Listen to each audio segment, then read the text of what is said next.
El mercado laboral es muy diferente a lo que te enseñan como estudiante. ¿Es realmente exigente estar en una Big Tech? Somos conscientes de que estamos en un ambiente de alto rendimiento. Es una olla a presión con un nivel de exigencia muy alto. ¿Tú crees que la especialización sí que es importante? A ti no te contratan por ser mediocre programando. Te contratan porque eres el mejor de un tema en concreto. Necesito dar más, necesito aprender, necesito crecer y poco a poco te vas quemando. Para vosotros, el desarrollo también es vuestra pasión. Si tú sabes dónde quieres llegar, comienza a planificar para llegar a dicho objetivo. Si ahora te encontrás a alguien que quiere encontrar trabajo remoto, ¿qué le recomendarías?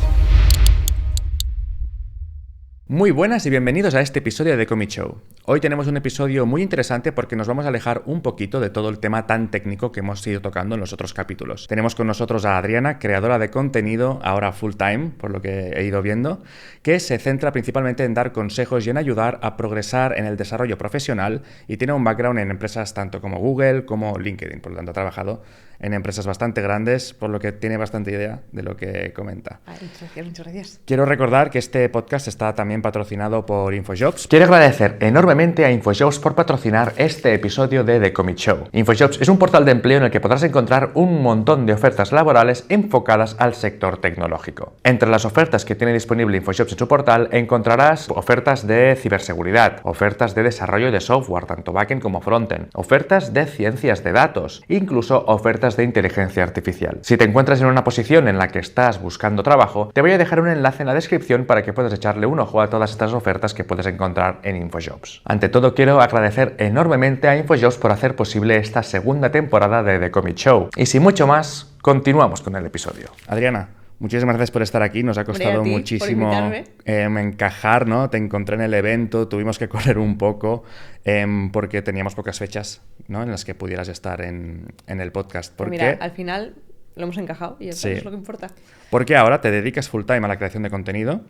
Sí. ¿No? Y te vas a vivir a Bali. Sí, correcto. Bueno, vivir, tampoco lo llamaría vivir en Bali, pero voy a echarme una temporada en Bali. O sea, soy un poco así a lo nómada digital, entonces pues, paso un par de meses en España, un par de meses en Indonesia, un par de meses en Chipre y voy dando vueltas por ahí. Muy guay, porque el tema del nomadismo digital es una cosa que sale bastante en mi canal, porque de hecho yo tengo un vídeo de... porque yo trabajo en remoto para una empresa de Londres y hice un vídeo de cómo trabajar o cómo obtuve el trabajo en remoto, ¿no?, que tampoco fue nada especial. Encontré una web y mandé currículum y así fue. Pero recibo muchos correos y muchas preguntas sobre gente que también quiere hacer lo mismo, así que quizá luego, aunque no esté en la escaleta, te pregunto alguna cosita de esta, ¿vale? Totalmente, vamos.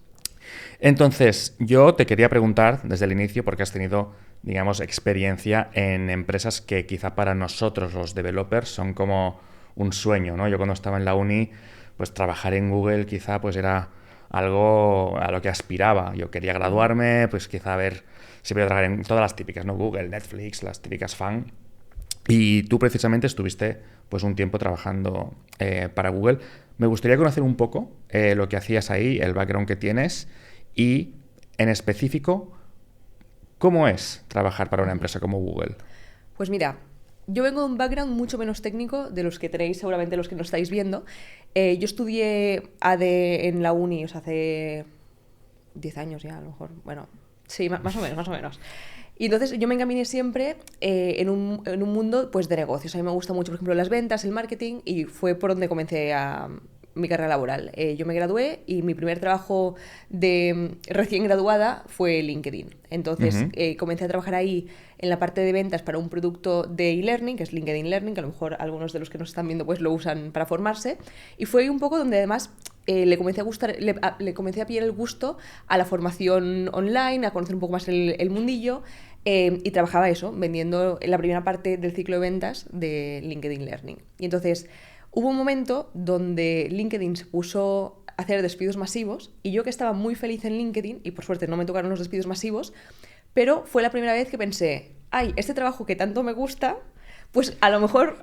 Pende de un hilo, ¿no? Hay un poco de riesgo, digamos. Sí, correcto. Entonces digo, bueno, pues, ¿qué otra empresa me haría muchísimo... ¿Para qué otra empresa me haría muchísima ilusión trabajar? Y digo, pues Google está en mi lista como lo que decías tú antes, ¿no? Empresa aspiracional, en la que siempre la tienes un poco mitificada, y digo, bueno, pues es algo que me haría mucha ilusión pues poder conseguir un trabajo ahí. Y entonces me encaminé también por la parte de ventas, porque al final era el background que yo tenía, y entré como account manager a trabajar en Google. Después de 1 año y medio, 2 años como account manager, me cambié a un rol que se llama Product Lead, que es una parte más de producto dentro de Google, donde ayudaba a diferentes clientes a optimizar sus campañas online, y eran, o sea, sobre todo los clientes europeos, pues a sacar más rendimiento de la inversión que tenían con Google para un tipo de anuncios que se llama Discovery Ads y otro tipo de anuncios que son YouTube Ads.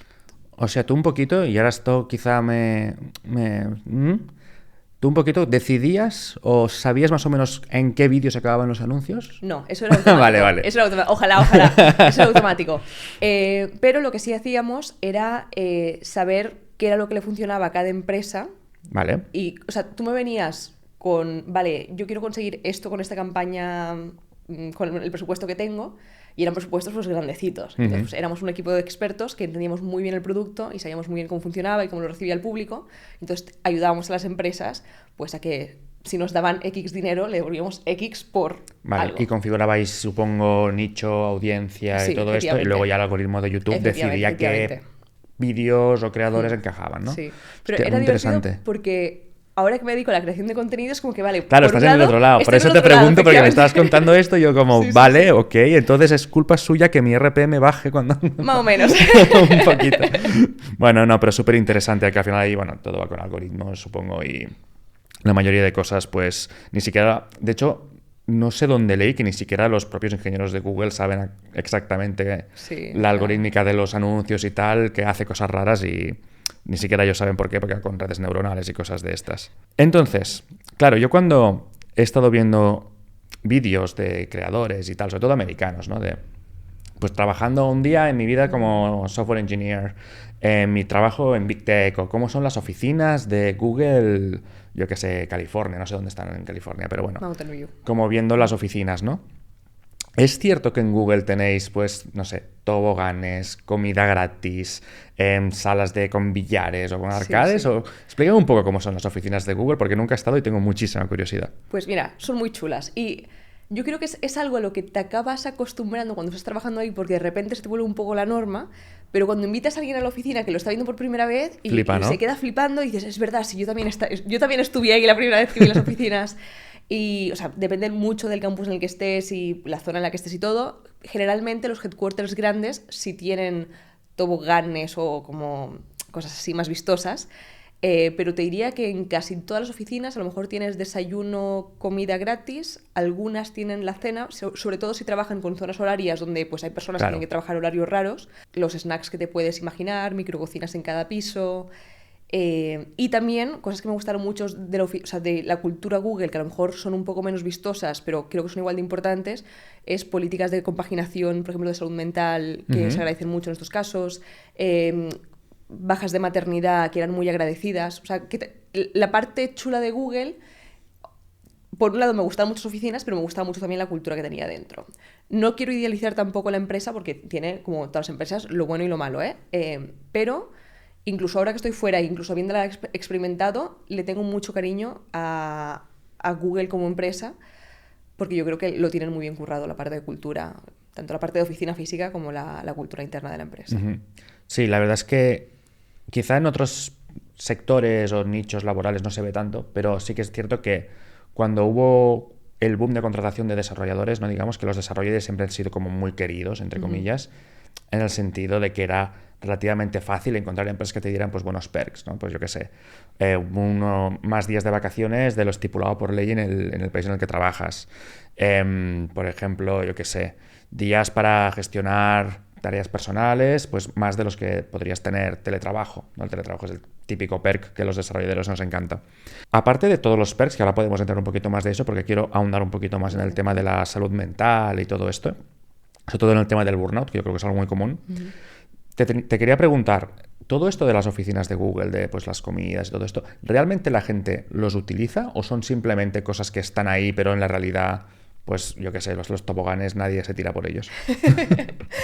Yo creo que sí que se usan. O sea, es decir, en mi oficina, yo trabajaba en Dublín, por cierto, o sea, en los headquarters de Europa. En mi oficina no había toboganes, entonces no te sé decir las estadísticas de cuánta gente se tiraba al día por el tobogán, pero comida... Bueno, al menos yo, que se me da fatal cocinar, yo no fallaba un desayuno en la oficina. Claro, aprovechas, o sea, ¿no? 100%. Y sobre todo es que te quites el peso de encima de tener que pensar en la comida, que es algo, o sea, bueno, no sé, a lo mejor los que sois cocinitas es algo que os viene de serie y os gusta mucho, pero a mí la comida gratis le agradecía un montón. Teníamos también, por ejemplo, salas de masaje, salas, o sea, tanto de sillas de masaje como de personas masajistas. Jolín. Que te hacían masajes. Teníamos también un centro de salud dentro de la oficina, que, si mal no recuerdo, teníamos un dentista, que la verdad que nunca lo usé eso. Teníamos doctor, fisio, yo usé ambos. Creo que había un peluquero, pero Jolín. nunca lo llegué a ver yo tampoco. Y... Yo tampoco creo que lo fuera a utilizar el peluquero. A ti seguramente te lo hacían gratis. Sí. Y cositas por el estilo. O sea, es que, claro, me queda ya un poco lejos. Bueno, tampoco tanto, en realidad. Hace un año y medio que lo dejé. Pero yo sí usé las facilidades. Te lo que tenía. recuerdas como útil, ¿no? Digamos, Sí, en plan, sí, vale, sí, está, el perk efectivamente. está en el papel, pero también está Efectivamente. fácilmente accesible. Sí. Porque a veces pasa eso, ¿no? Que tienes el perk y tal, pero es como los Unlimited Holidays que a veces dan algunas empresas americanas, que por Y lo que que después sí, Unlimited. claro, que por lo que he escuchado son Unlimited, pero si tu compañero solo hace 10, si tú haces 20 ya te miran raro, Ya, ¿no? Y ya. acabas estadísticamente haciendo menos días que los que harías si estuvieras obligado a hacerlos por ley. Por lo que a veces los perks, bueno, son un arma de doble filo, ¿no? ¿Y no crees que quizá el tema de, porque has dicho tenían comida y cena y todo esto, eso también incentivaba que la gente pues se quisiera quedar más tiempo en la oficina? Es una reflexión que yo también he hecho muchas veces. Y mi conclusión es que yo creo que depende de la madurez de la persona. Vale. Y de la vida que se haya construido fuera de la oficina. Porque es verdad que cuando una oficina te da tantas cosas, es muy fácil que te quedes en la oficina. Porque también, por ejemplo, teníamos gimnasio, teníamos piscina, o sea, Claro, es que si tú acabas quieres, viviendo ahí si quieres. efectivamente, si tú quieres que la oficina sea tu ecosistema y que tú vives ahí en ese ecosistema, lo puedes conseguir fácilmente. O sea, a esa oficina solo le falta una cama. Y teníamos incluso una zona para siestas. Entonces, Jolín, ya ves. que es muy completo. Ahora, la gente en general también tiene... intentamos tener una vida fuera del trabajo, ¿no? Entonces, pues, si tienes a alguien que te espera en casa, pues tienes ganas de hacer algo con esa persona, ¿no? Yo en mi caso, pues, estoy casada, tenía pareja, o sea, él ahora mi marido, era mi novio entonces, y entonces, pues, también teníamos vida personal fuera de la oficina. Y un poco de la madurez que tú sientas que tienes en esa etapa de vida. O sea, a lo mejor, pues, tienes tu grupo de amigos fuera de la oficina y todo. Entonces, un poquito... depende de cada persona. Sí, sí, depende totalmente de la persona. Sí que es cierto, ¿no? Que quizá, y vinculándolo ya un poquito más con el tema del burnout y todo esto, algún tipo de perfil de gente puede acabar como entrando en el bucle de no salir de la oficina, quedarse trabajando y todo esto. Y algo que es muy común en el mundo de los desarrolladores, porque muchísima gente dice sufrirlo, ¿no? Porque la vida del developer es como algo que si te gusta mucho, puedes acabar pecando de que en tu tiempo libre y como hobby también acabas programando. O sea, yo soy la primera persona que, para los que saben y me siguen en el canal, yo trabajo de 9 a 6 y hago contenido de programación, hago cosas que programo en mi tiempo libre, hay fines que estoy programando y al final parece que no, pero con la excusa de necesito dar más, necesito aprender, necesito crecer, pasan los años y poco a poco te vas quemando un poco, ¿no?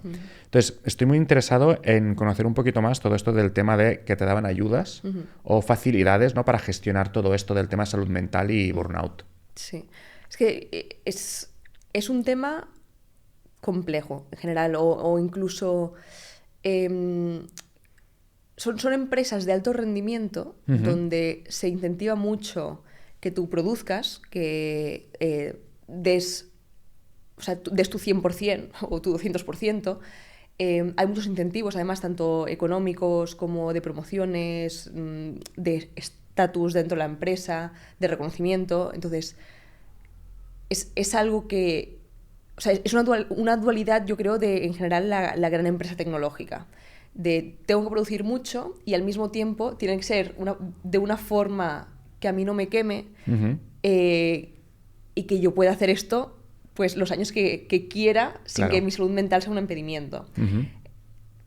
Yo creo que también depende mucho del trabajador y que cada persona tiene su mundo y o sea, admiro mucho, por ejemplo, lo que decías antes de que para vosotros el desarrollo también es vuestra pasión. Entonces tú acabas de trabajar como desarrollador y comienzas tu 5 to 9 Sí, de desarrollador. es que realmente está el típico meme de en plan, final de trabajo, cierras el portátil. Bueno, pasa un minuto. Va, hobby. Y abres o el otro portátil, ¿no? El otro portátil o incluso el mismo. Esto se da mucho en el desarrollo y yo lo he hecho durante muchos años y la verdad es que cuesta mucho desconectar. Porque realmente cuando te tomas algo como que te gusta, ¿no? Que es parte de tu vida y tu pasión, acabas invirtiendo muchísimo tiempo e identificándote también a nivel de persona en lo que haces.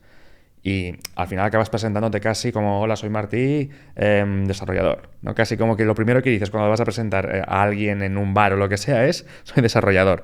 Es una parte muy interna de tu identidad que no creo que pase en todos los oficios. Yo creo que hay muchos oficios que es simplemente un trabajo y listo. Y la gente va, trabaja y tiene muy claro que es su slot de y una curro. vez acabas, Y ya es está. la persona individual que no está relacionada con su trabajo. Correcto. Y creo que a los creadores también nos pasa un poquito, ¿no? Entonces, en mi caso, junto las peores partes de, ya ves, tú lo, de ambas. Pero bueno. ¿no? Pero sí, al final yo creo que es muy fácil quemarse y el hecho de quizá tener herramientas o facilidades pues puede ayudar. Has comentado también todo el tema que me ha interesado también, el tema de la exigencia, el tema de las expectativas. ¿Es realmente exigente estar en una Big Tech?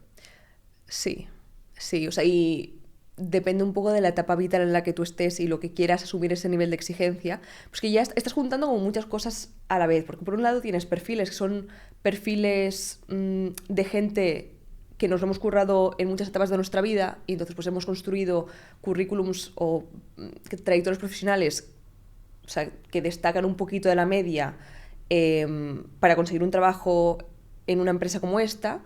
Entonces venimos ya con el paquete de habernoslo currado bastante anteriormente en una empresa donde de repente te juntas con mucha gente que se lo ha currado bien muchísimo en cada una de sus áreas. Eso es una olla, o sea, es una olla a presión de mucha gente muy productiva, con un nivel de exigencia muy alto, y entonces somos conscientes de que estamos en un ambiente de alto rendimiento y donde todo el mundo nos pedimos mucho, y yo creo que la empresa también es consciente de esto. Y respecto al teletrabajo, hoy en día, pues digamos que hay muchísimas noticias de, pues, lo que sea, AWS Amazon está metiendo otra vez el teletrabajo fuera, ¿no? Está metiendo otra vez la gente en la oficina. Otras empresas también están haciendo un callback de decir, oye, tenéis que venir a la oficina, quien no venga a la oficina tiene que anunciarlo o puede tener problemas de que quizá no queremos a perfiles que estén en remoto. ¿Crees que el trabajo remoto, digamos, tuvo el pico en todo lo que fue la pandemia y que ahora las empresas quieren realmente volver a tener a gente en las office? Yo sí creo que hay una vuelta a la oficina, pero también creo que aquellas empresas que han aprendido a trabajar en asíncrono y que se lo han montado bien, van a seguir teniendo la puerta abierta para trabajar en remoto. Pero sí he notado que hay una vuelta a la oficina, o sea, lo que comentabas antes, Amazon está volviendo a la oficina y ya no son 3 días a la oficina, son los 5 días a la oficina. Sí, ya es completo. Sí. Pero por el otro lado también tienes Spotify, por ejemplo, que se decía, mira, nuestros empleados no son niños, por lo tanto, si quieren seguir trabajando en remoto, puedan trabajar en remoto. Después también, definamos lo que es trabajar en remoto, porque también hay empresas que dicen, vale, puedes trabajar en remoto, pero desde el país en el que tú estás empleado. Entonces puedes trabajar, por ejemplo, si yo estoy empleada en España, entonces puedo trabajar en remoto desde España, pero no puedo trabajar desde Bali. Entonces, bueno, pues es un nivel de remoto pues que a lo mejor si tengo la oficina en Madrid y vivo a 1 hora de Madrid, pues me da más flexibilidad con eso. Pero yo sí creo que hay una tendencia a la vuelta a la oficina. También puedo entender esa parte de si tengo una inversión en oficinas muy grande y claro. me interesa que haya colaboración presencial en equipos y que hayan sinergias entre departamentos. Sí hay partes en las que pues, el remoto dificulta esto. No siempre es imposible de contrarrestar, pero si no tienes los sistemas puestos en... Claro. O sea, como estructurados para que eso ocurra y que hayan sinergias y que el remoto sea algo más que tengo mi ordenador y trabajo desde casa, pues el buen remoto no ocurre de forma orgánica, sino que hay que planificarlo. Y si la empresa no lo ha planificado, pues seguramente quiera volver a la oficina. Sí. Yo, por ejemplo, en donde trabajo, hay un montón de herramientas y de, digamos, no procedimientos, pero sí políticas de comportamiento para el remoto, ¿no? Pues, por ejemplo, mucho énfasis en temas de documentación. Todo lo que se hace, pues un documento de diseño. ¿Por qué? Porque quizá lo estoy diseñando yo, pero alguien más pues querría haber estado en el proceso, ¿no? Entonces, pues tiene el documento para hacerlo. Trabajar en público. porque a veces cuando estás trabajando en oficina, pues es más fácil que pues estés en la misma sala que alguien, te escuche decir algo y diga, ay, hostia, pues esto me interesa, a ver cómo... Oye, ¿a qué te refieres con este proyecto? Tal, ¿no? Pues se da eso, pero en remoto no. O las charlas cuando te tomas un café, ¿no? Correcto. Que estás ahí y lo que va saliendo con los compañeros. Entonces, trabajar en público, por ejemplo, es que a medida que yo voy haciendo, pues dejar un mensaje en Slack, por ejemplo, en un chat general. Oye, estoy trabajando en esto, tal, no sé qué, no sé cuánto, y simplemente como de anuncio para decirlo. Que a veces es muy complicado porque los developers somos más de pues ponernos a programar o hacer cosas, digamos, directamente en el editor. Y trabajar en público, en remoto, requiere un esfuerzo. Es mucho más natural estar en la oficina y hacer el café y hablar con el compañero de la sala de al lado. Guau, pues tío, estoy haciendo esto y me ha petado no sé qué parte del código y el otro quizá te ayuda. Pero en remoto estás tú y te vas a hacer el café a tu cocina. Para mí, uno de los retos que tuve saliendo del ambiente corporativo y trabajando para mí misma es justamente el darme cuenta que no tenía equipo. Y que pasamos de una oficina donde todo está hecho para que haya colaboración en equipo y salas de reuniones y cocinitas y no sé qué, bueno, incluso que te sientas al lado de tu equipo, ¿no? Y de repente comienzas a emprender y estás tú sola. Y tu equipo ya no... O sea, no es que lo tengas en remoto, es que ya no existe. Claro. Bueno, todo el proceso... Y no solo eso, sino a mí, por ejemplo, me pasó la gestión de trabajo. O sea, en empresa, pues más o menos tienes una guía de prioridades, proyectos, qué se está trabajando, qué es más importante, qué menos. A mí me pasó recientemente que lancé un producto de aprendizaje de programación y tal, que claro, tú como, digamos, emprendedor, pues tienes todo lo que tienes que hacer y es tu responsabilidad priorizar qué crees que va a ser más eficiente para tus objetivos en qué momento. Y encontrar, como decir, que yo me distraigo muy rápido, y empezar a trabajar con una cosa y de golpe saber que tengo que enviar 4 mails y a la vez saber que también podría estar haciendo esta parte de gestión de usuarios y a la vez saber que podría estar haciendo otra cosa y se me empieza a llenar la cabeza como de pequeñas tareas y me cuesta mucho como organizarme y tener todo esto. Que claro, cuando tienes equipo o tienes un jefe o tienes un proyecto ya estipulado, pues ya más o menos sabes un poco en qué tienes que actuar, ¿no? Creo que es muy diferente trabajar en proyecto propio que trabajar en empresa. Y al menos el remoto, digamos, haber trabajado en remoto en empresa, sí que te puede llegar a ayudar a decir, vale, ya me sé más o menos a mover la cabeza. El híbrido, ¿no? Entre sí. Por el acompañamiento empresarial y las... Correcto, es como un paso intermedio, efectivamente, digamos. Entonces, bueno, esto es súper interesante. Y a pesar de que ahora las empresas estén como volviendo, ¿no? Llamando a los empleados a volver a la oficina, si ahora te encontrarás a alguien que quiere encontrar trabajo remoto, que yo qué sé, pues tiene, me lo invento, tampoco es un super senior, porque quizá siendo un muy senior pues tienes muchas más oportunidades, pero si ahora alguien, hoy, 2025, quisiera encontrar trabajo remoto, ¿qué le recomendarías? Que más que plantearlo como que va a buscar trabajo en remoto, que lo aterrice y que es que la realidad es, estás buscando trabajo. El remoto es un plus dentro del proceso de búsqueda de trabajo, pero como puede ser... O sea, es como decir, vale, quiero encontrar trabajo que pague más de 100.000 euros al año o quiero encontrar un trabajo en Irlanda. O sea, tú al final, la parte de en remoto es un requerimiento que tú le estás dando a tu búsqueda laboral, pero que no es que haya una categoría de solo trabajo en remoto. O sea, que puedes filtrar por trabajo en remoto, pero eso es solo un filtro. Entonces, al final, lo que hay que entender es que a ti cuando te contratan por ser el mejor para esa vacante, sea en remoto o no sea en remoto. Por lo tanto, te estás presentando un proceso de selección en el cual tienes que saber venderte a ti y tus talentos. Entonces, que sea en remoto o no es un segundo plano. Entonces, ¿qué es lo que estás dispuesto a aceptar dentro de tu sueño de trabajar en remoto? Una vez hemos identificado qué estilo de trabajo en remoto quieres, el resto es un proceso de selección normal, en el que tú pues, vas a tener que entrar a portales de empleo a postularte para ese trabajo, pero o sea, las bases son las mismas. Es decir, tenemos un plan de desarrollo profesional en el que tú ya has entendido no solo dónde quieres llegar, sino todos los pasos anteriores y todo el desglose que hay que hacer para llegar a esa posición. Tenemos el currículum que está bien montado para la industria en la que estás esperando entrar. O sea, ya sea porque si lo quieres un trabajo de developer, pues mirar cómo son los currículums de developers, que es que suena muy, muy obvio, pero hay mucha gente también que está buscando transiciones de carreras que se planta a una industria donde son formatos diferentes. Entonces, la parte de currículum tiene que estar bien hecha, tiene que estar adaptado a la vacante a la que tú te vas a postular. Después, la parte de tener un perfil online, ya sea InfoJobs, ya sea otras plataformas de trabajo, pues tenerlo optimizado para lo que sería una búsqueda de empleo. También, pues, ¿qué otras cosas tenemos dentro de nuestro saco de herramientas? Cartas de presentación, cartas de motivación, entender cómo funcionan sistemas de ATS, que al final, o sea, hay una parte de la búsqueda de empleo que está automatizada, otra parte que sigue siendo muy manual. Entonces, una vez lo tenemos todo estructurado y entendemos la búsqueda de empleo desde un punto de vista estratégico, pues hacemos un proceso de entrevistas y un proceso de búsqueda de empleo normal, con la peculiaridad de que estamos postulando a empresas que tienen este componente en remoto, o si no quieres eso, pues porque estás empezando tu propio proyecto, sea contractor o sea empresario.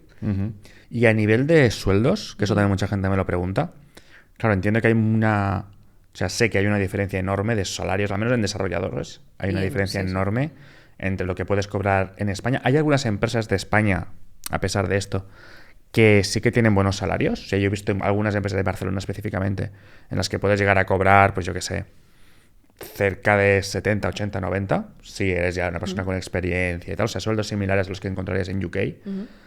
Pero en general, sueldos de UK, y ya no hablemos de lo de Estados Unidos, son mucho más altos, ¿no?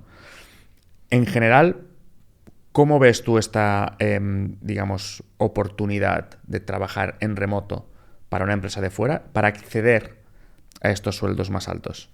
Es el motivo por el que yo me fui de España también. O sea, porque al final el sueldo que a mí me daban en Irlanda era un sueldo que para acceder a él en España me hubiera tenido que echar 5 o 6 años de carrera profesional. Y era el sueldo de entrada en Irlanda en una gran tecnológica. Entonces, si tienes la oportunidad, o sea, no solo de conseguir el trabajo, sino que no tienes, no sé, familia que te necesita en España, no tienes una hipoteca o hijos que requieren escolarización y tienes esa libertad, yo soy súper pro irte a trabajar en el extranjero, o sea, pero por un cóctel de cosas. Salario es una de ellas, pero también, o sea, accedes a ambientes mucho más internacionales, culturas diferentes, maneras de pensar diferentes, gente que viene de todas las partes del mundo porque seguramente va a estar atraída por lo mismo que te ha traído a ti ese país. Y coincides con gente que está en etapas similares, o sea, etapas vitales similares a la que estás tú.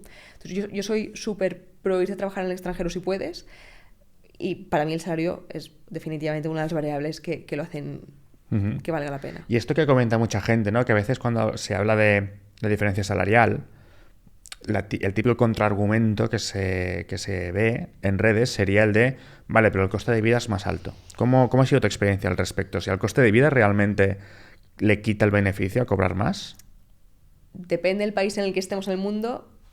En Irlanda compensaba, es decir, sí, los alquileres eran mucho más caros. O sea, por ejemplo, una vivienda de una habitación, un baño en el centro de Dublín eran 2.000 euros hace 4 años, no sé cómo estará ahora. Pero es decir, es un alquiler que es muy caro, y yo incluso cuando miraba de irme a vivir en el extranjero y buscaba en el portal de viviendas del sitio, decía, uy, pues no sé cómo voy a poder permitir una vivienda ahí con el salario español, ¿no? Pues que claro, en el momento en el que ya te dan un salario extranjero, el coste de la vivienda generalmente, o sea, te lo cubre perfectamente, y generalmente sí da para un nivel de vida superior. Yo creo que en España estamos muy ahogadillos, ¿eh? Sí. Bueno, se nos va más que el 50% o más en alquiler directamente. Sí. Claro, si lo miras con ratios sí que te sale a cuenta, entiendo. Muy guay. Y, oye, entiendo que mucha gente que nos está viendo, en verdad, pues cuando piensa en trabajo remoto o mudarse, pues por ejemplo a Irlanda, ¿no? Tras trabajar a Google o trabajar a una empresa tecnológica más grande, que generalmente cuando te vas a... Todas las personas que conozco que han trabajado en Google o en Microsoft se han acabado yendo. El de Google se fue a Irlanda y un compañero de la uni que trabaja en Microsoft se fue a Seattle. O sea, casi todos que han acabado en Big Tech se han ido a otro país. Si tuvieras que darle un consejo a alguien que quiere trabajar en Big Tech, ¿vale? Acaba de salir de la uni y quiere enfocar su carrera, decir, yo quiero trabajar allí, ¿cómo se lo enfocarías? Si estás en la uni, O sea, voy a ir por etapas vitales. Perfecto. Una persona que está en la uni.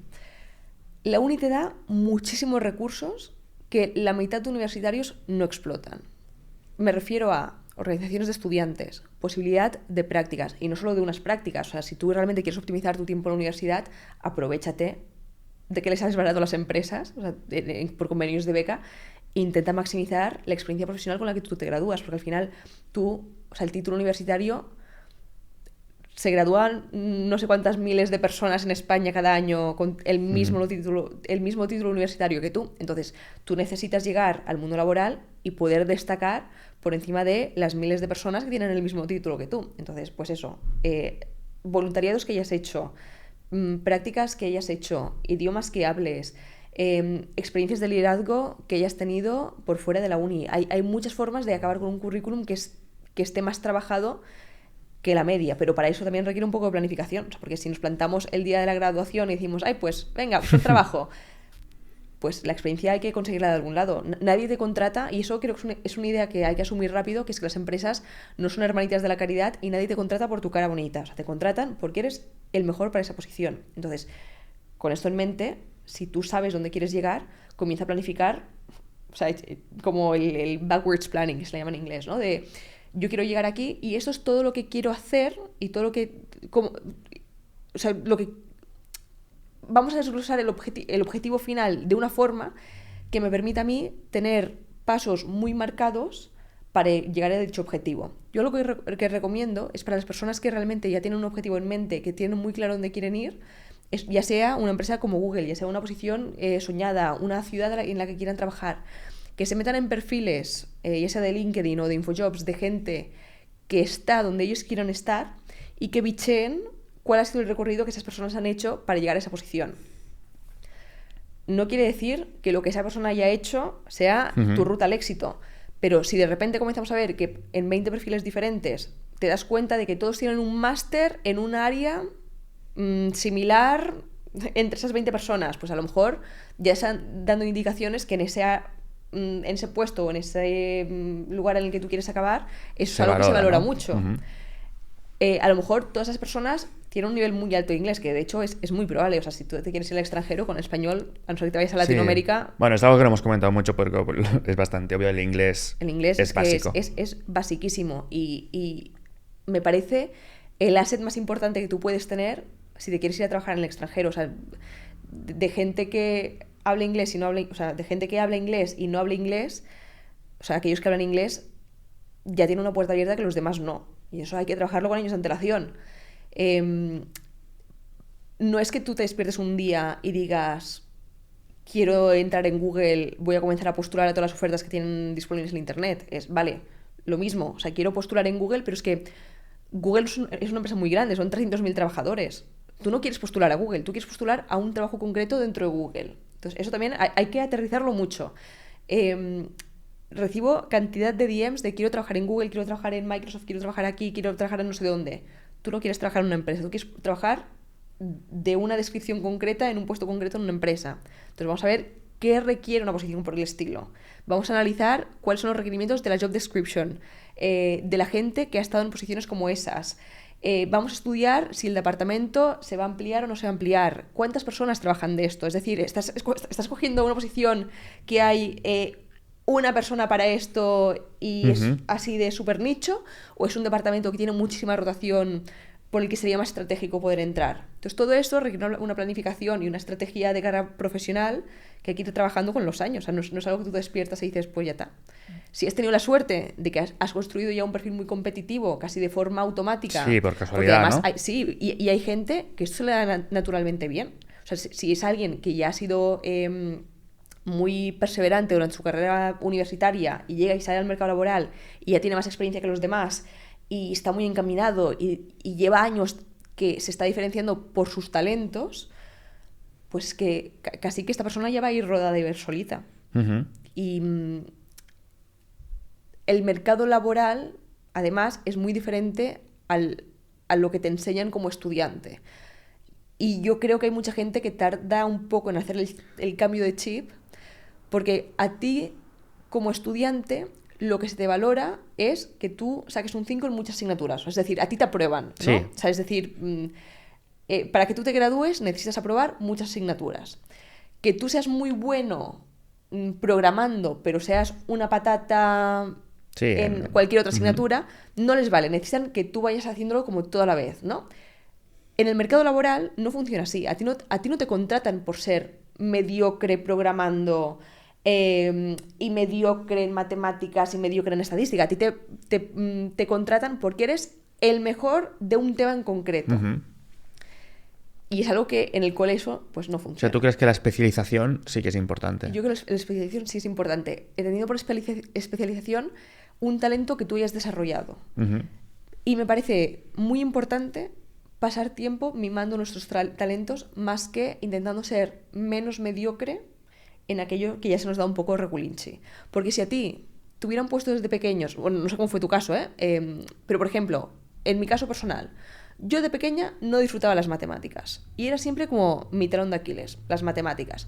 Pero sin embargo, siempre era excelente en comunicación o era excelente emprendiendo o me encantaba estar siempre en el mundo de los negocios. Si a mí me hubieran puesto algún tipo de clase de emprendimiento, lo hubiera disfrutado 300.000 veces más que las horas que tuve que echarle a matemáticas, porque a mí no me contrataron por ser mediocre en matemáticas, que lo voy a seguir siendo, no pasa nada. Pero cuanto antes lo asumamos, más tiempo le dedicaremos a nuestros talentos. O sea, si la gente va detectando que hay algo que le sale de dentro, en lo que es muy buena y se lo pasa bien, y además es algo que tiene un encaje con el mundo laboral, pues a por todas. A mí me pasó incluso dentro de la propia carrera de informática, creo que informática como carrera, como grado, es muy generalista, ¿no? Digamos que te enseñan un poco de todo y te preparan no solamente, incluso te diré, no solamente para aprender a programar. Programar es una de las asignaturas. Hay asignaturas de matemáticas, hay asignaturas de hardware, ¿no? Digamos como para diseñar microchips, asignaturas de robótica. Hay asignaturas también de economía, por si quieres acabar siendo, o sea, ingeniería informática no es solamente para acabar siendo técnico, puedes acabar siendo pues team lead, en posiciones de management, digamos, sectores más técnicos, pero también humanos, ¿no? Entonces, como un poco de todo, porque al final es una carrera generalista, no es una carrera específica de IA, ¿no? Entonces, ya un poco de todo. Yo tenía asignaturas que no las cogía ni con un palo, en específico las de hardware, yo odiaba las de hardware, entonces sacaba 5, 6 y 7. Otras asignaturas, pues quizá alguna de matemáticas, alguna más de programación pura, de algorítmica, pues me motivaba más y me gustaban más. También es cierto que luego, bueno, pues acabas entrando en de lo que hay trabajo, ¿no? En este caso. Y sí que es cierto que al final en la uni como tal, si luego no vas a por másters, que sí que quizá te filtran más por nota, ¿no? Que tienes plaza o no tienes plaza. Digamos que no hay tanta diferencia entre o sacar un 5 o sacar un 7. Al final tú tienes el título que tienes. Correcto. Y ya está, ¿no? También súper interesante para el tema de entrar en Big Tech, que has dicho lo de preparar todo durante tiempo, tal, adaptar el currículum, que también has comentado antes. ¿A qué te refieres cuando dices lo de adaptar el currículum? Porque he visto algunos contenidos tuyos donde dabas algunos consejos a la hora de, vale, yo tengo una posición y quiero enviar un currículum para entrar en esta posición, ¿no? ¿Cómo yo, como profesional, puedo adaptar mi currículum a lo que estoy buscando? Lo primero, ponte en los zapatos del reclutador. Porque cuando buscamos trabajo siempre pensamos en nosotros, ¿no? Del trabajo que me gustaría tener, mi calidad de vida, mi nuevo salario, mi proceso de selección. Pero nunca nos ponemos del lado de la persona que está recibiendo las candidaturas. Y por hacer un resumen de cómo es el trabajo de esa persona. Tú imagínate que tienes una pila de currículums, bueno, una pila digital, evidentemente, y tienes tantos por leer y tantas vacantes que llenar que tú de media le dedicas 6 segundos por currículum. Eso significa que en esos 6 segundos un reclutador va a saber si tu currículum lo desecha o te lleva a entrevista. Entonces, 6 segundos. Coges una hoja de papel y ¿qué estás buscando como reclutador? Algún indicio de que esa persona sabe de qué va el puesto y te lo está enseñando en el currículum, de que está alineado con lo que tú estás buscando. Es decir, palabras clave. Es que cuando hablamos de palabras clave me da la sensación de que está tan trillado, pero es que palabras clave no dejan de ser palabras que le suenan al reclutador para la posición que tiene abierta. Entonces, ponte en la situación del reclutador que está buscando. Si tú lo que tienes que hacer es hacerle la vida sencilla al reclutador. Si estás postulando una posición de ventas, por llevarlo a mi terreno, y después tú esto lo adaptas a desarrolladores como quieras, pero una posición de ventas, pues, ¿cuáles son las palabras medio técnicas que hay en ventas? Pues a lo mejor hablamos de pipeline, hablamos de los deals cerrados, hablamos de el dinero que se ha facturado, cositas así que al reclutador le dicen, esta persona ya ha trabajado de esto, habla el lenguaje de la posición que está abierta y lo veo porque escaneando rápidamente el currículum noto que hay encaje. Hay muchas formas también de adaptar el currículum, pero eso, el primer feel de un currículum tiene que estar claro que tú sabes a lo que estás postulando. Después hay otras puntualizaciones que también me parecen muy importantes, da igual a qué sector estés aplicando. Por un lado, el cuantificar bien tus logros. Porque a mí, o sea, como antes te decía, ¿no? A ti te contratan por ser el mejor para esa vacante de entre todos los postulantes. ¿Cómo le demuestras a un reclutador o una empresa que tú eres el mejor para esa vacante? Como la persona no te conoce y de momento la única impresión que tiene tuya es el currículum que tú le has enviado, que tú cuantifiques tu impacto en posiciones pasadas, le hace ver al reclutador que vale, si esta persona fue buena en su trabajo anterior, hay muchos números de que esta persona sea un buen candidato para la posición que yo tengo abierta. Hay una fórmula que recomiendo mucho para esto, que es logré X medido por Y haciendo Z. Se usa mucho en el mundillo de Big Tech porque es una forma relativamente estructurada para que tú comuniques lo que has hecho correctamente de la mejor de las maneras. Entonces, mira bien cuáles han sido tus logros pasados y cómo lo podemos comunicar para que la persona que nos está leyendo diga, este tío vale.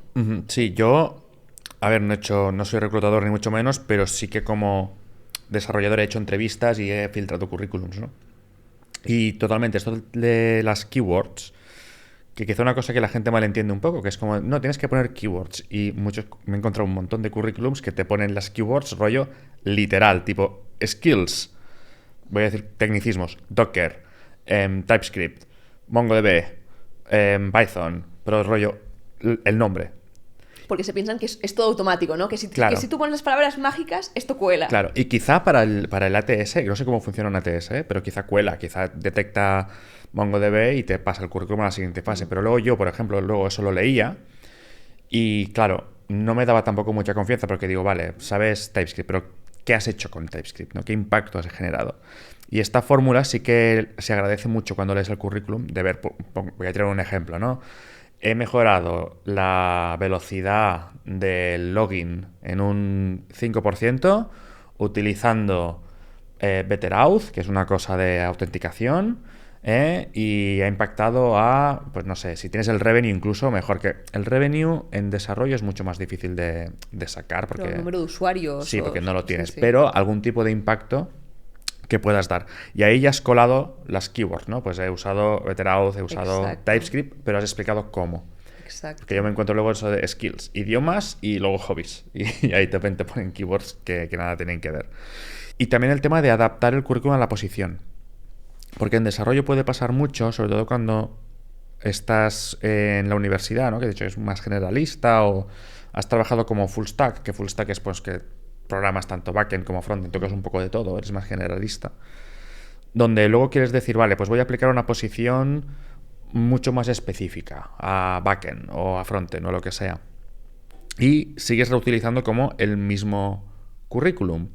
Yo he llegado a leer incluso gente que dice, no, adapta tu currículum, rollo, ten varios currículums adaptados a las diferentes posiciones. ¿Tú cómo ves eso? ¿Tú es algo que harías? Yo lo recomiendo mucho esto, porque al final es eso, o sea, tu mismo perfil puedes venderlo de muchas formas diferentes y no quiere decir que estés mintiendo. Por poner un ejemplo súper pragmático, yo me puedo presentar de muchas formas diferentes. O sea, me puedo presentar, si estoy en un círculo así, pues donde más senior, me presento como emprendedora. Si estoy en un círculo donde todo el mundo entiende lo que es un creador de contenido, pues me presento como creadora de contenido. Ahora, si el del aeropuerto me pregunta a qué te dedicas, pues te diré, trabajo en marketing. Y no es mentira. O si no me quiero complicar la vida y me lo pregunta alguien y no quiero que me hagan preguntas, pues soy profesora online. Las 4 categorías definen muy bien lo que hago yo, que al final son diferentes partes de mi trabajo. Pero de esa misma forma, tú puedes tener diferentes currículums adaptados a lo que encaja mejor para cada una de las posiciones a las que tú quieres postular. Porque hay muchas veces en la carrera de una persona que dice, bueno, pues tengo puedo seguir haciendo lo que he hecho hasta ahora y tener una carrera lineal de una posición similar, y pues para eso pues ya tienes un currículum que generalmente ya está adaptado, pero a lo mejor queremos transicionar un poquito y no tiene que ser una transición radical, pero a lo mejor si has tocado diferentes palos, pues te interesa especializarte más en uno de esos palos que has tocado. Pues para eso ya necesitas adaptar un poquito más el currículum, porque al final es eso, o sea, es darle la sensación al reclutador que entiendes lo que está buscando. Entonces un currículum general poco personalizado será. Quizá cuando eres más junior ya te sirve porque haces el primero, ¿no? Pero luego... Pero aún así, aún cuando eres junior. Incluso cuando eres junior. O sea, evidentemente, al final, una persona junior tiene menos herramientas bueno, menos recorrido que una senior, eso está clarísimo. Pero aún cuando eres junior, tú sí te puedes posicionar de un lado u otro, o puedes destacar diferentes habilidades dentro de lo que ya se te da naturalmente bien. O sea, por ejemplo, puedes ser una persona que tenga interés pues por la parte más es que me cuesta mucho llevármelo tú de terreno, ¿eh? De nuevo, me lo llevo al mío y tú sí, me lo tranqui. Pero a lo mejor, por ejemplo, te gusta la parte de marketing, pero dentro de marketing hay muchas vertientes dentro del marketing, entonces a lo mejor me quieres destacar más la parte digital o la parte más de relación, o sea, o de comunicación, o incluso si has tenido un poco de experiencia en marketing, lo mismo te lo llevas a terreno public relations, todo se puede ir hilando, pero lo que importa es que seas capaz de ponerte en los zapatos de la persona que te está leyendo y adaptar un poquito tu currículum a esa oferta. Yo creo que en informática se da que cuanto más senior o más nicho es la posición, porque en informática puedes afinar las posiciones tan finas como quieras. Hay empresas donde todo lo que buscan son gente súper generalista que toquen de todo, y luego tienes otras que quieren un especialista de una tecnología concreta, incluso dentro de la tecnología que sean especialistas en la optimización de lo que sea, ¿no? O sea, puedes afinarlo como quieras. Un ejemplo podría ser que yo me he encontrado gente que ha tocado temas de mobile, quizá, pero también ha tocado un poco de backend, y desarrollan aplicaciones, por ejemplo, y van a aplicar a una posición que es en una empresa grande que tiene equipos de mobile específicos, un equipo de 50 personas que hacen la app de Android y un equipo de 50 de personas que hacen la app de iOS. Son equipos separados. Es una empresa que dices, vale, es muy específico esto, y buscan perfiles muy específicos. Si vas a aplicar a la posición de Android, quizá minimiza las menciones que haces a tu experiencia en web, ¿no? Porque al final es una posición tan específica en un equipo que busca algo tan de Android que tú quieres que todo tu currículum informe tu experiencia con Android, aunque tengas incluso que expandir las cosas que has hecho, ser más específico, ¿no? Porque quizá no te van a valorar lo otro y simplemente te ocupa espacio. Y a todo esto, ahora con todo el tema de la IA que está saliendo, que a nivel en los desarrolladores, ¿no? Hay como todo este miedo. Bueno, en todos sitios, ¿no? Sí, ¿no? Hay como este miedo de nos va a quitar el trabajo, y también se da en un montón de sitios. A nivel de, digamos, todo el proceso de revisión de currículums y tal, ¿crees que puede tener un impacto en...? Sí, pero como en todos sitios. Es decir, yo creo que estamos todos un poco en el mismo barco, y al menos, no sé cómo lo estás viendo tú, pero yo sí siento esa dualidad de tengo muchas ganas de ver todo el potencial de la IA, pero cuanto más me meto, también más respeto me da la innovación sin frenos. Y lo digo como enamorada de la tecnología y que me encanta ver, o sea, y yo pedal to the metal total, vamos a por todas. Pero igual que vosotros, siento esa dualidad de, bueno, es que están cambiando tantas cosas en la industria y nuestros trabajos se van a ver afectados, o sea, en mayor o menor medida. Esto, si me lo llevo a los procesos de selección, yo creo que hay una parte, o sea, llámalo IA o llámalo tecnología o llámalo como quieras, pero ya hay una parte de los procesos de selección que están automatizados. Aún así, sigue teniendo, o sea, el proceso de selección un componente tan humano de querer conocer con la persona con la que vas a trabajar y la persona a la que le vas a pagar dinero para unirse a tu empresa, que yo creo que esa parte seguirá teniendo el valor que tiene ahora.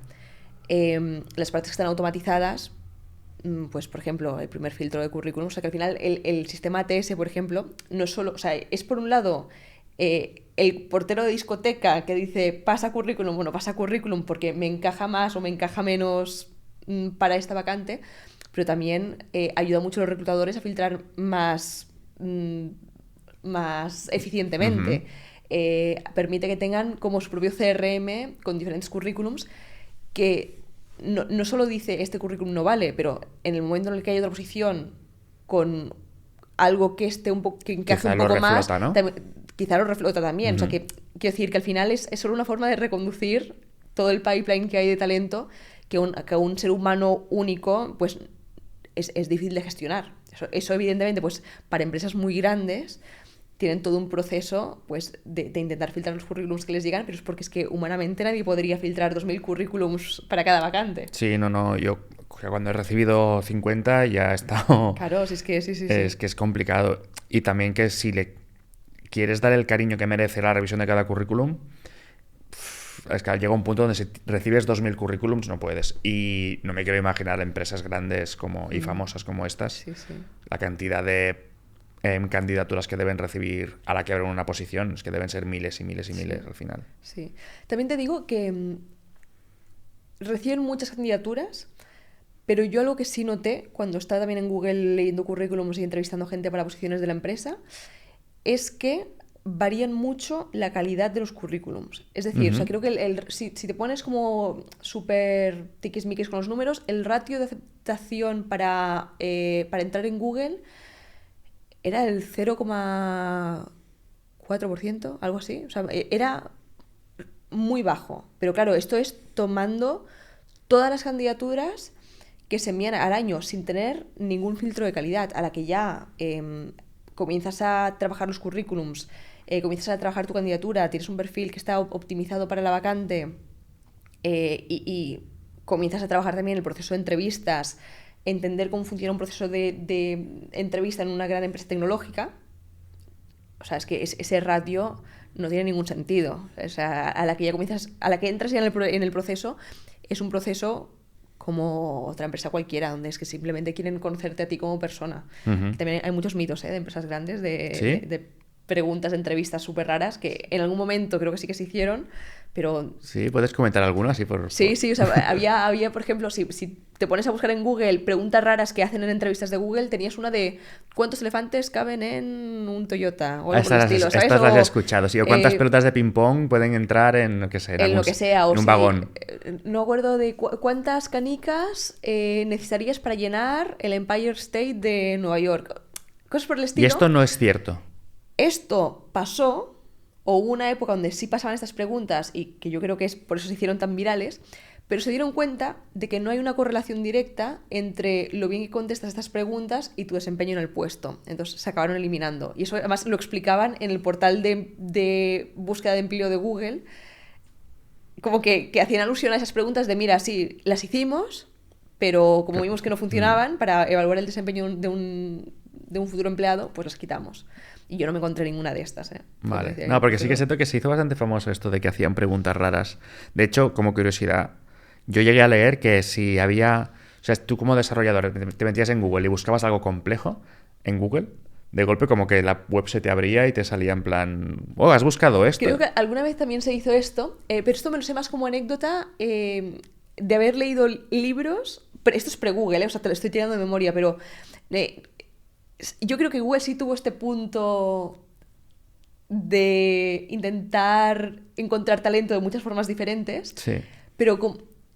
Pero si me pongo en su lugar, si yo tengo una aplicación que están usando miles de personas y puedo ver cómo lo están usando y intentar identificar pues buenos empleados de esa pool de usuarios que ya tengo, yo también lo haría. No, obviamente. No tengo yo un producto que usen tantos millones de personas, pero no me extrañaría que eso fuera una forma de reclutar. De hecho, es que creo que vi un vídeo hace años, ¿eh? Vi un vídeo y que era como buscabas en Google, buscabas algo súper técnico, se abría y salía, ¿quieres aplicar a Google? Esta pregunta nos parece interesante, tal, no sé qué. Y ya a partir de ahí entrabas quizá en un proceso de lo que sea. A mí ese punto de desparpajo de Google siempre me ha gustado. Sí. Me parece siempre muy gracioso. Sí, ha sido divertido. Oye, Adriana, estamos llegando ya al final del podcast. Lo último que queda es la sección patrocinada de InfoJobs, que es básicamente un ping-pong de preguntas, ¿vale? Yo te haré una serie de preguntas y me has de contestar con lo primero que te venga a la cabeza. Vale. La sección se llama la de trabajar te la sabes. Me encanta. El tema de marketing a... Eso me lo decían también en los comentarios de los vídeos de Google. De la de trabajar te la sabes y yo, sí. Sí, la verdad es que es un buen nombre. Así que, si te parece, empezamos. ¿Vale? ¿Cuál era tu trabajo soñado cuando eras niña? Buah, el primer trabajo soñado que tuve era cazadora porque yo vi un anuncio de la tele donde había un cazador con un perrito y yo pensé que ser cazador Significa era ir con un perrito. ir con un perrito. Y entonces yo le dije a mi madre, mamá, quiero ser cazadora. Y me dicen, tú lo que quieres ser es veterinaria, ¿no? Y yo, sí, veterinaria. Y así me enteré lo que hacía un cazador. Hostia, esa es buena, de ser cazadora a ser veterinaria hay un trecho, ¿eh? Sí. Y mira, y ni una ni la otra. ¿Cuál fue tu primer trabajo? Cuanto más concreto el puesto, mejor. ¿Primer trabajo remunerado o primer trabajo...? Te diría remunerado, va. Remunerado. Pues remunerado fue una beca, o sea, como becaria en Alemania, y el puesto se llamaba becaria de exportación de algo de Europa. Que no me acuerdo, ¿eh? Mi memoria hoy soy increíble. Pero era una empresa de cosmética. Porque en su momento pensé que iba a hacer como tirar hacia beauty, pero por suerte en algún momento me llamó la tecnología y aquí estamos. Perfecto. Y vinculado a eso, ¿cuál fue tu primer salario? En esa empresa me pagaron 1.400 euros al mes, que como becaria yo me sentía que estaba montada en el dólar. Claro, netos, ¿no? Sí. Eso es lo que te entraba. O casi netos. Vale. Sí. Está bien. Yo en esa edad me sentía eso, montada al dólar. ¿Cuál es el rango salarial que se gana en tu puesto de trabajo? ¿Como emprendedora o como creadora de contenido? ¿Cómo lo quieres enfocar? Me da igual, ¿eh? Yo te diría como... Bueno, en tu posición laboral, cuando trabajabas para empresa, digamos. Mi último salario en Google fue de 80 y largos, 90 y pocos. Más acciones. Bueno, sí, generoso. Sí. ¿Con qué famoso u otro creador o creadora de contenido montarías una empresa tech?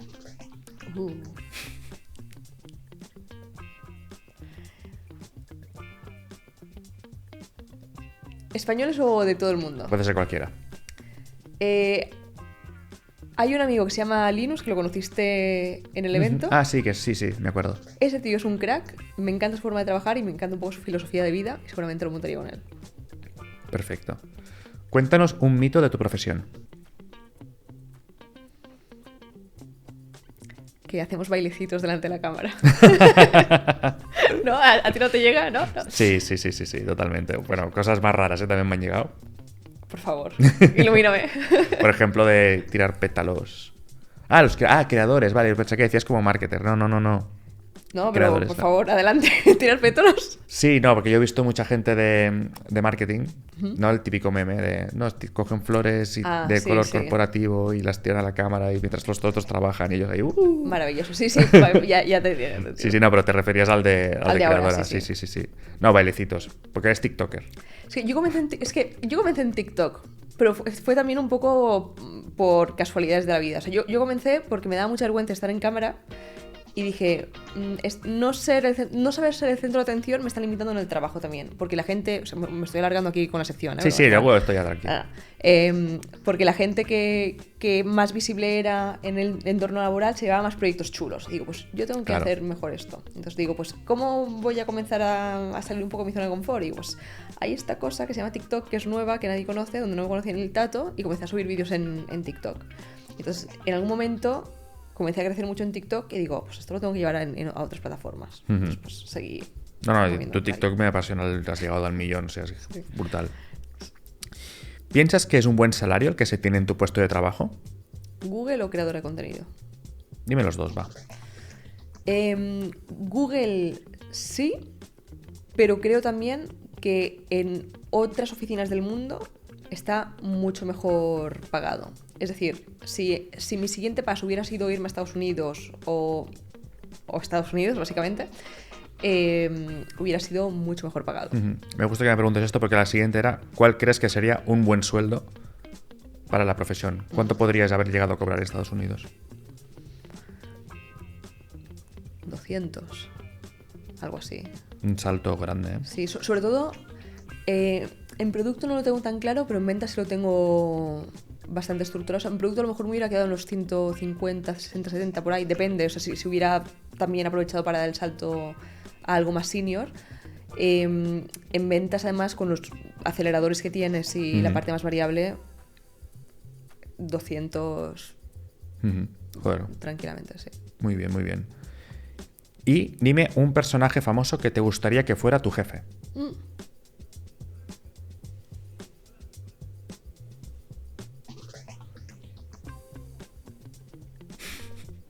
Santa Claus. Porque así me da regalos. Ah, vale, te voy a decir, necesito que desarrolles esto porque no entiendo nada. Vale, ok. ¿No? Sí, bueno, te puede dar el bonus de Navidad. Claro. ¿No? O sea, tú imagínate llegar y que digan, no, mira, si es que los elfos trabajarán por ti y yo a ti te doy un regalo. O sea, mejor como Sí, que sí, esto. un win-win. Tremendo. ¿Y un personaje famoso que no querrías que fuera tu jefe? Trump. Buena respuesta. Eso teníamos claro. Oye, Adriana, ahora ya al final, para acabar de cerrar el podcast, simplemente para que la gente, digamos, te conozca más allá de lo que es el mundo más laboral, más tech, siempre lo que hacemos es que te damos un espacio para que cuentes un poco una anécdota divertida que te haya pasado. No tiene nada que ver, no tiene por qué tener que ver con trabajo ni nada de eso. Puede estar relacionado, pero simplemente para que la gente te conozca un poquito más a nivel personal. Pues, así como fun fact random, tengo una lista de cosas que me dan mucho miedo y cada año intento ir completando cosas de esa lista. Entonces, muy bien. Hace un año pues fue, por ejemplo, el tema del paracaidismo. Entonces, el saltar del avión me daba un A mí miedo me da tremendo. pavor. Y dije, pues ¿cómo podemos hacer para que esto del salto al vacío no me dé tanto miedo? Y digo, pues me voy a apuntar no a un tándem, que lo veía como demasiado inicial, porque con un salto no se te pasa. Digo, pues me apunto al curso. Entonces, estoy apuntada en el curso de paracaidismo. Estás apuntada. Estoy apuntada a AFF, porque no lo pude acabar en Irlanda por temas de viento. ¿Pero cuántos saltos? ¿Has hecho ya varios saltos? De momento solo puedo hacer uno en Irlanda. Uf. Llevo varios de túnel y estoy esperando a ver si en Chipre este año puedo acabarlo ya finalmente. Hostia, qué guay. ¿Y cómo llevaste el primer salto? Porque es que a mí me da muchísimo miedo saltar en paracaídas. Con muchísimo miedo. Pero después cuando bajas es como, ¡oh! ¡Qué guay! Pero bueno, ese es mi proyecto ahora sí no profesional que tengo entre manos, es el tema del paracaidismo, que me sigue dando muchísimo miedo, pero es algo que me hace mucha ilusión. Wow, wow. Muy chulo, muy chulo. ¿A quién nominarías para venir al podcast? Pues a Edgar, por ejemplo. Edgar, tengo ya tu móvil, ¿eh? A partir de ahora te voy a enviar un WhatsApp semanal para que vengas a The Comic Show. Exacto. Pues Adriana, muchísimas gracias por venir. Nada, Esa a es ti. tu cámara. Siempre dejamos que el invitado despida el podcast, así que si les das un mensaje a los que nos están oyendo. Pues nada, chicos, muchísimas gracias por haber llegado hasta el final de la conversación. Ha sido un placer que hayáis compartido este espacio conmigo. Cuidaos mucho y muchos ánimos con vuestra carrera profesional. Pues nada, chicos, nos vemos en el siguiente episodio. Hasta otra.